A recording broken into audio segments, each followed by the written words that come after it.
Hey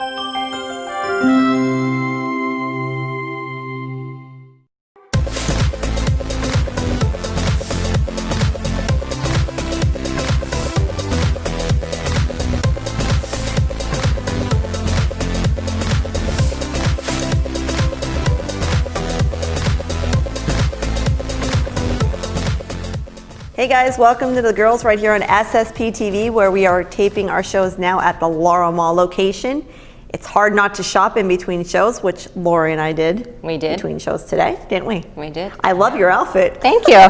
Thank you. It's what happens when you forget your clothes at home. You just go shopping here at the Laurel Mall. Oh, that's a good excuse. It is. Son of a gun, why didn't I forget my clothes? I haven't been doing a lot of shopping because I've been working from home, so you know, when you can only see from here up, it's like, throw on a different shirt and away we go. I mean, I have pants on too, but yeah, well, how about my schedule? Running shorts. I haven't bought anything new since the COVID started. Zip. I've just been like recycling things in the closet from when we did first season of the girls. Now you're out on the road, so. I am. I've shopped a lot. Yeah.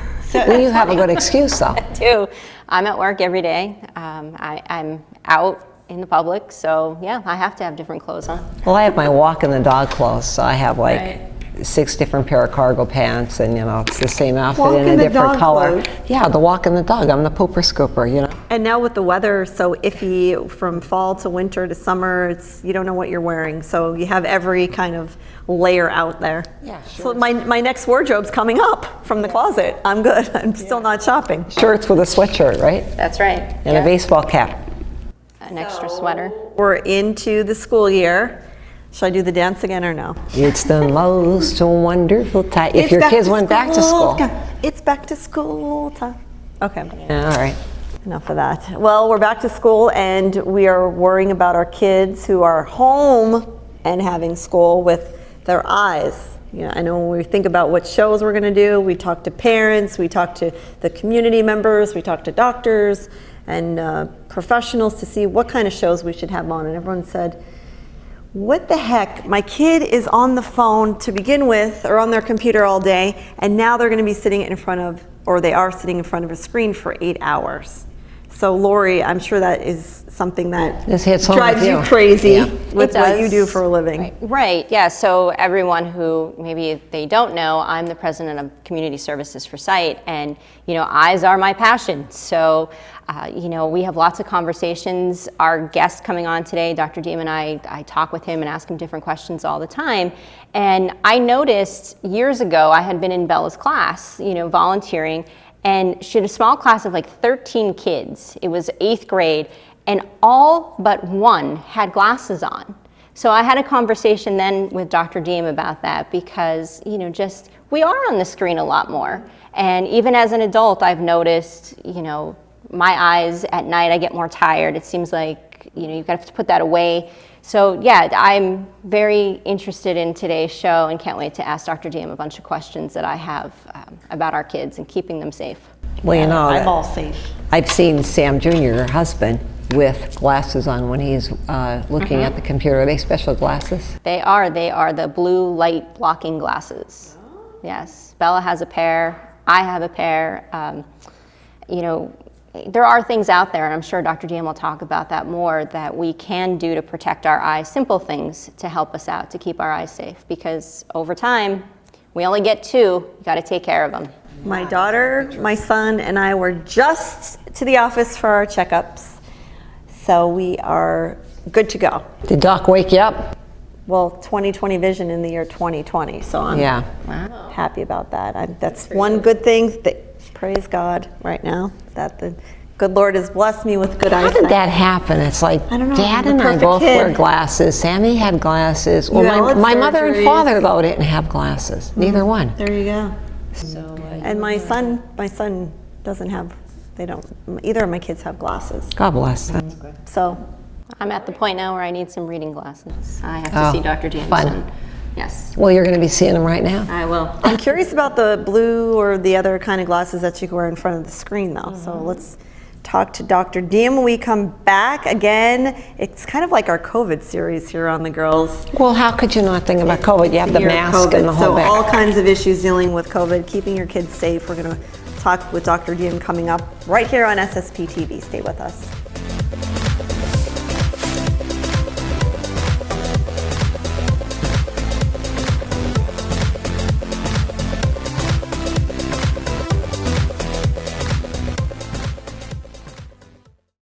Welcome back to The Girls. We're here today with a special guest that I'm very excited about. We have Dr. James Deom with us today from Hazleton, Stroudsburg, and coming soon, Pottsville Eye Specialists. Dr. Deom, thanks for joining us today. Thank you so much for having me. It's my second time on The Girls, so I'm kind of a veteran at this. You're a big deal I'm now. just kidding, but thank you for having me back. I appreciate it. Well, we are, of course, everyone is getting used to COVID situations, and our kids are now back at school. I know a lot of us are working more from our computers with Zoom meetings and whatever, and our kids are going virtual. How do we protect our eyes with all of the new screen time that we have? I know you and I have had that conversation in the past. It's always been a concern of mine. So what can we do to keep safe with screen time? Yeah, so the big catchphrase everybody's talking about right now is blue light. Blue light. So what is blue light, first of all? So blue light, just to kind of let everyone know, is around us all the time. Okay, so you cannot hide from blue light. It's not just this synthetic light that comes from electronic devices. It comes from the sun. So the largest source of blue light is the sun. And it's actually a really important part of our circadian rhythm. So our circadian rhythm is our wake-sleep cycle, and light stimulates a certain cell in our retina that helps produce or inhibit the production of melatonin. And so you all know melatonin. It comes in, capsules at the pharmacy that help us, sleep. And so there's natural melatonin, and light inhibits the production of melatonin, particularly blue light. And so if we're getting a lot of blue light, you can imagine that it's going to be difficult for us to get to sleep. So that's probably the most, well-known, well-established, proven effect of blue light. So it's actually been shown that blue light is actually good for us. So 10, 15 minutes of it when you wake up in the morning is really important to start our day. So it's actually advised to go get some light when you go out, when you wake up and get, fresh air. So that's a good source of blue light, the sun. It gets our wake cycle going. That's really all you need. You don't need it all day throughout the day. These studies have been shown and proven. And so the biggest effect is, again, that difficulty with sleep. So that's the first thing with blue light. And the second thing with blue light is its effect on the retina itself. And there's been well-established studies looking at mostly animals and animal retinas in reference to macular degeneration and even glaucoma in reference to, extra blue light. So we could just apply that to our own selves. Naturally, it's really hard to do a study with someone's eyes throughout the course of their whole life with blue light versus without blue light, because we don't think that these things happen overnight. So there's no long-term studies with people determining if you get macular degeneration by looking at a computer screen. So when parents ask me, they're on Fortnite all the time, how do I get them off Fortnite? And they want me to say, that's going to cause their eyeballs to burn out of their head and fall on the ground. That's not what's going to happen. But we definitely think, based on very good studies in animal models, that there's the potential for some serious issues later in life, like macular degeneration. But I think probably the most important thing right now is just the sleep cycle issue. Mm-hmm. Okay, so in the morning, if we're going to get some sunshine, you said about 20 minutes? Yeah, go for a walk. Get outside, go for a walk. All right, and then should we wear sunglasses? Good question. Yeah, good question. So sunglasses and many ophthalmic lenses do block some degree of blue light. Now, there are a whole other myriad of blue light blocking lenses that have become very vogue, very in and hip. If you come to our office, which we recommend that you do, you will be offered blue light blocking protection on top of your prescription glasses or in your lenses. And so those lenses do a little bit of a better job at blocking blue light.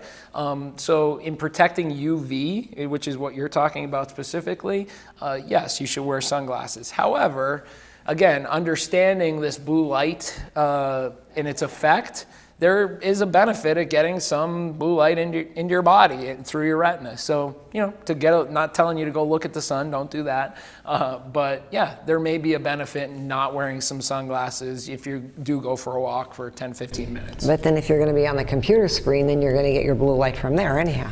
Yeah, and it's different. It's different. So the sun is better. The sun is better. It's a wider spectrum. It's more natural, if you will. And so, if we're staring, we're focusing, it's concentrated. It's a different type of blue light. It is blue light. Blue light's blue light. It's a wavelength of energy. So you can't really differentiate it from the sun per se. But because it's constant, because you're focusing on it like we do, and it's for that amount of time, there's concerns long term. And you and I, even though, you've known me since I was little Jimmy.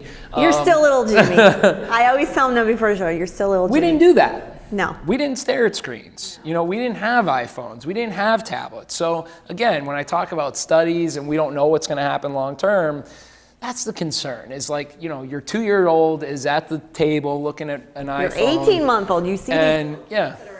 And I'm not judging. I have a 2-year-old and a 4-year-old, every now and again. How many kids you have now? 10 now? Yeah, you lose count. Little I Jimmy. have 2 beautiful children. 2 beautiful children. So this is something that I care about because Yeah. I do have kids and I want to, try and do best for them also. I'm interested in when you're setting up your child, if someone has children that are at home learning and they're online learning all day, is there a certain setup that they should have for their child looking at the screen? Is there a certain distance? Is there a certain height? What kind of light should they be in? All that fun stuff. How can you help parents who might have, is an iPad better than a regular computer or a phone? Yeah. All these questions. Good questions, and there's a whole science around this. In fact, there's many occupational therapists that work in ergonomics, office ergonomics and computer ergonomics, in looking at what's the best way to position folks in front of computer screens and so on. So from my perspective, one of the most important things is the line of sight. So our bodies, we've been developed over whatever to look down to read. It's not, try and read something holding it up here. It's not comfortable. You'll immediately get strain and stress on your eyes. So it's important that when we're reading something, it's about 3 inches below your direct line of sight.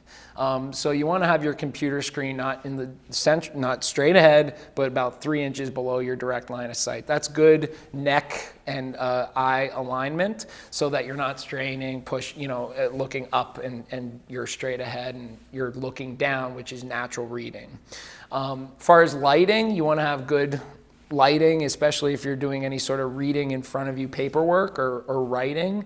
You should have a direct light on anything like that. Outside light or inside light? Outside light's always the best. Yep, natural light is always the best. It's the broadest spectrum of light, and it provides the most contrast between any sort of writing that you have, right? So I know you're always talking to clients about that, right? Absolutely, yes. There are various lights that you could purchase that make daylight. They're called daylight lamps or see daylight lamps. You don't need that for your kids per se, but natural light is always better if you can get it. As far as the distance, I would say 16 inches, approximately 16 inches. It's about 1.5 inches or 1.5 feet from your eye to the computer screen. I wouldn't say any closer than that. The reason for that is as you get closer to something, the harder your eyes have to work. So if you're at about a 16-inch distance, that would be what we would consider normal for focusing. So that would be a good distance for focusing. I would say the other most important thing, next would be the blue light protection. So certainly if you have a prescription, we would recommend that you have blue light protection built into those lenses. There are many different blue light lenses online that are prescription free. We carry them in our office as well. I will say not all blue light lenses are created equal. There are various levels of protection. So some might say they're blue light lenses and they have 10% protection. Some might have 90% protection. So, just like anything, there's a lot of knockoffs and junk, and there are some that are much better. So you want to do your homework there. So do you need an appointment to come to see you to buy a pair of blue light glasses? I would recommend that if you're a child or anybody really that is going to be doing a large amount of near work, that you have an eye exam to make sure that you, in fact, do not have a prescription or a focusing problem that could make doing that near work hard. So I would do that first. I wouldn't just assume that you see well up close and that you should just get blue light glasses. So I would encourage you to get an exam first to make sure that you're able to see the screen accurately and easily, and then go the route of blue light glasses. And sometimes, I'll recommend, go ahead and get them online. That's fine. And sometimes not, for various cases. I want to stop you right there. We're going to take a quick break. I know that you're using your eyes, and you're watching us on all of your devices. You can watch us on ssptv.com, all your devices, so stay with us. We'll be right back.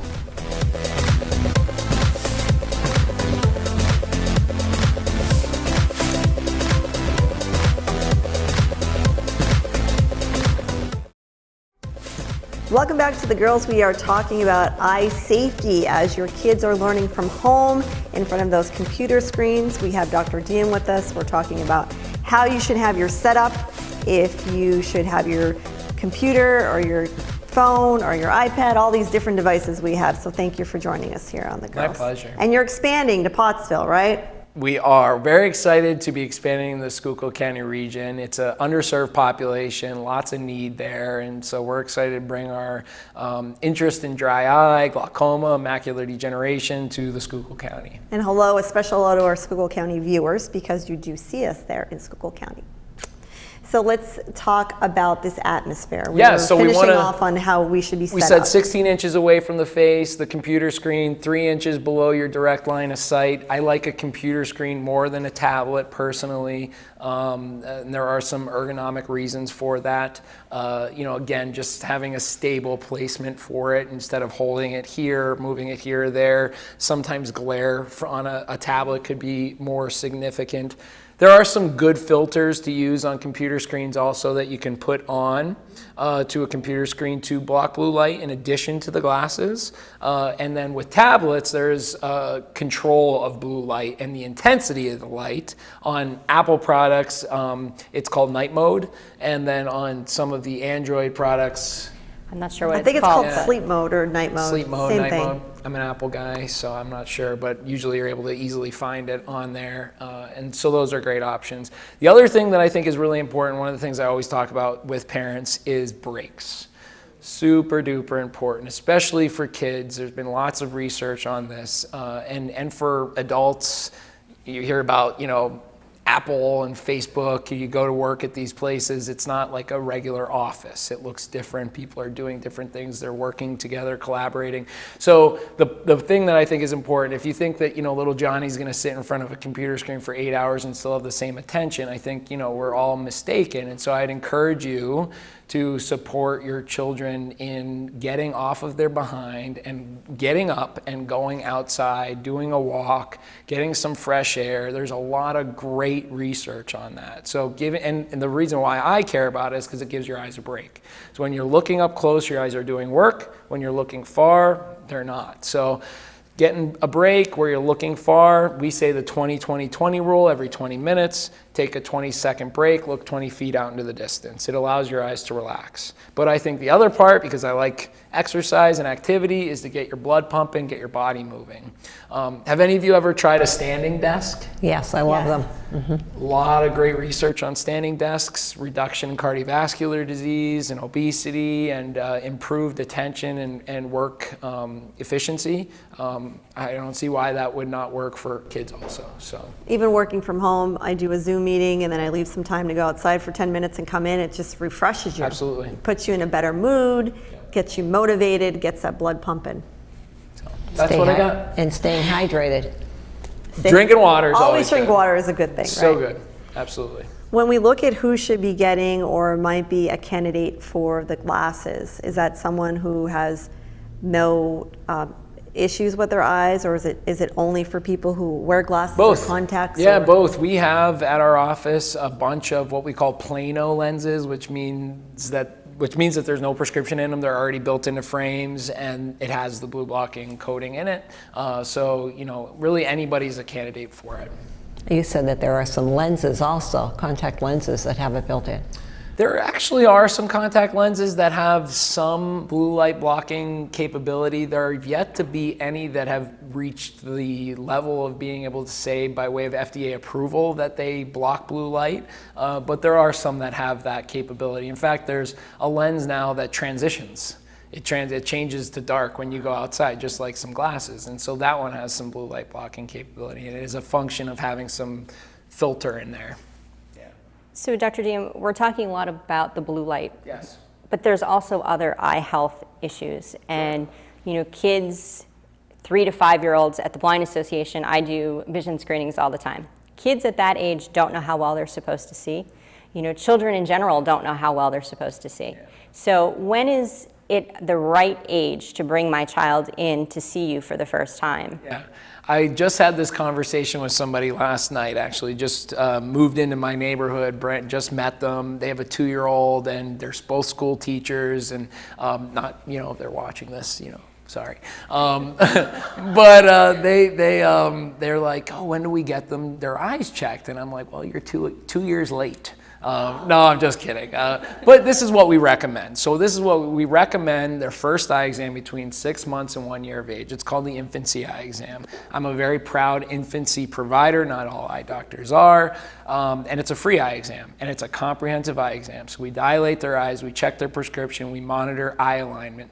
Big things we're looking for there are what you would know of as lazy eye or amblyopia. That's where maybe one eye doesn't see as good as the other. It could result in an eye turn and irreversible vision loss. So that's one of the things that you're looking for, right? That's correct, yes, as well as strabismus. And strabismus. And so strabismus is one of those things where it's which came first. A high prescription can cause an eye turn, or a muscle imbalance can cause an eye turn, which is what strabismus is.